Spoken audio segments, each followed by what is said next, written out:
नमस्कार दोस्तों, स्वागत है आपका मेरे चैनल जीके विद ट्रिक पे। दोस्तों, जैसे कि आपको पता ही है कि मैंने मध्यकालीन भारत से संबंधित टॉप 200 क्वेश्चन की एक सीरीज स्टार्ट करा हुआ है।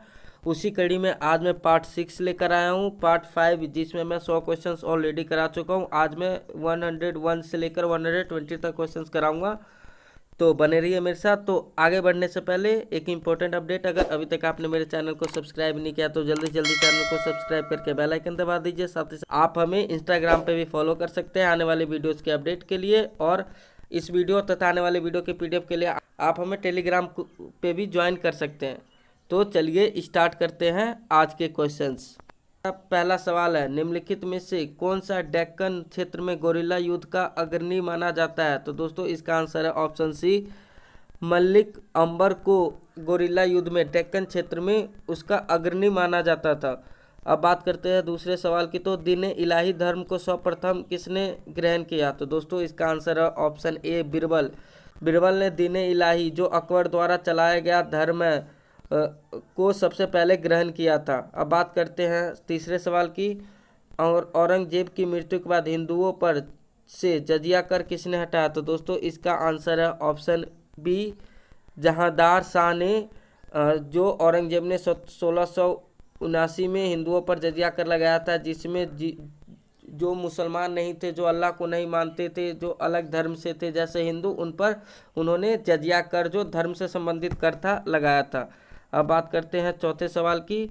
भारतीय इतिहास में राजा बनने वाला किसे कहा जाता है? तो दोस्तों, इसका आंसर है ऑप्शन ए, सैयद बंधुओं को, जो अब्दुल्ला खां और हुसैन खां की एक जोड़ी थी, जो भारतीय इतिहास में राजा बनाने वाला कहा जाता है। ये मेसोपोटामिया, जो विश्व की पहली सभ्यता है, वहाँ से आए थे और पटियाला में आकर बस गए थे। उन्होंने औरंगजेब के बाद अधिकारी के युद्ध में महत्वपूर्ण भूमिका निभाई थी। अब बढ़ते हैं अगले सवाल पे।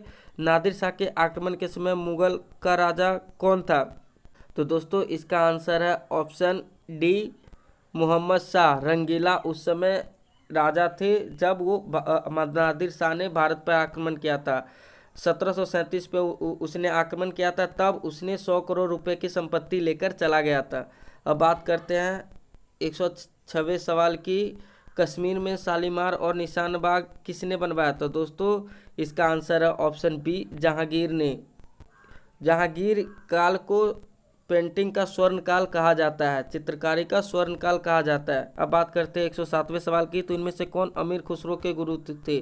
दोस्तों, अमीर खुसरो के गुरु निजामुद्दीन औलिया थे, जो एक सूफी संत थे। अब 108वें सवाल की बात की जाए तो निम्नलिखित में से किसने श्री भाष्य की रचना किया? तो दोस्तों, इसका आंसर है ऑप्शन ए, रामानुजाचार्य ने श्री भाष्य की रचना की है। अब बढ़ते हैं अगले सवाल पे। सूरदास किसके शिष्य थे? तो दोस्तों, इसका आंसर है ऑप्शन ए, वल्लभाचार्य के शिष्य थे सूरदास। 110वें सवाल की बात की जाए तो कृष्णदेव राय ने कहाँ के प्रसिद्ध मंदिर का निर्माण किया? तो दोस्तों, आंसर है हजारा। कृष्णदेव राय जो विजयनगर साम्राज्य के महान राजा थे, जिन्होंने 1509 से 1530 तक राज्य किया। 111वें सवाल की बात की जाए तो पद्मावत की रचना किसने की? तो दोस्तों, इसका आंसर है ऑप्शन ए, मलिक मोहम्मद जैसी ने पद्मावत की रचना की है, जिसमें रानी पद्मिनी की सुंदरता और जौहर का वर्णन है। यह एक महाकाव्य के रूप में जानी जाती है। 112वें सवाल की बात की जाए तो किताबे रहला की रचना किसने की है? तो दोस्तों, इसका आंसर है option A, Ibn Battuta. Option A, Ibn Battuta ने किताबे रहला की रचना की है, जिसने अपने उस यात्रा की वृत्तांत के बारे में बताया है। यह एक मोरक्को यात्री था, जो मोहम्मद बिन तुगलक, जो तुगलक वंश के संस्थापक है, उसके समय में भारत आया और उसने 18 साल तक दिल्ली के काजी पद पर कार्य किया है। अब बात करते हैं 113वें सवाल की। तो 113वें सवाल में है, साइबेरिया के सारस और डोडो की चित्र किस मुगल चित्रकार ने बनवाई? तो दोस्तों, इसका आंसर है ऑप्शन डी, उस्ताद मंसूर। 114वें सवाल की बात की जाए तो राष्ट्रकूट वंश की स्थापना किसने की? तो दोस्तों, इसका आंसर है ऑप्शन ए, दंती दुर्ग ने। इसकी स्थापना 18वीं सदी में हुई थी। 115वें सवाल की बात की जाए तो संगम काल में पिल्लई शब्द किसके लिए प्रयोग हुआ था? तो दोस्तों, इसका आंसर है छात्र। छात्र के लिए पिल्लई शब्द का उपयोग किया जाता था, और संगम काल तमिलनाडु का प्रमुख काल था।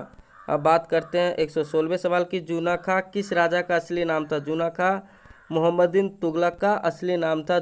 117वें सवाल की बात की जाए तो गाजी मलिक ने किस वंश की स्थापना की? दोस्तों इसका आंसर है तुगलक वंश की स्थापना की गाजी मलिक ने।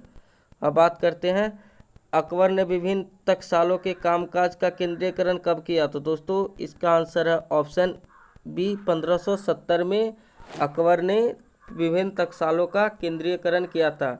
119वें सवाल की बात की जाए तो निम्नलिखित में से किस युद्ध में तोपों का उपयोग पहली बार हुआ था? तो पानीपत का प्रथम युद्ध जिस इब्राहिम लोदी और बाबर के बीच हुआ था 1526 में, उसमें तोपों का पहली बार उपयोग किया गया था, जिसमें लोदी की हार हुई थी और वो मारा गया था। अब बात करते हैं 120वें सवाल की। सेन वंश की स्थापना किसने की? तो दोस्तों इसका आंसर है ऑप्शन बी हेमंत सेन।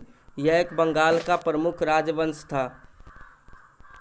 दोस्तों इस तरह हमारे इस सीरीज़ के 120 क्वेश्चन समाप्त होते हैं। आशा करता हूँ ये क्वेश्चंस आपके आने वाले एग्ज़ाम या जो C8 CET common entrance test होने वाले हैं उनमें आपके लिए हेल्पफुल साबित होगी। इसी उम्मीद के साथ मिलते हैं एक अगले वीडियो में। तब तक के लिए धन्यवाद। जय हिंद, जय भारत।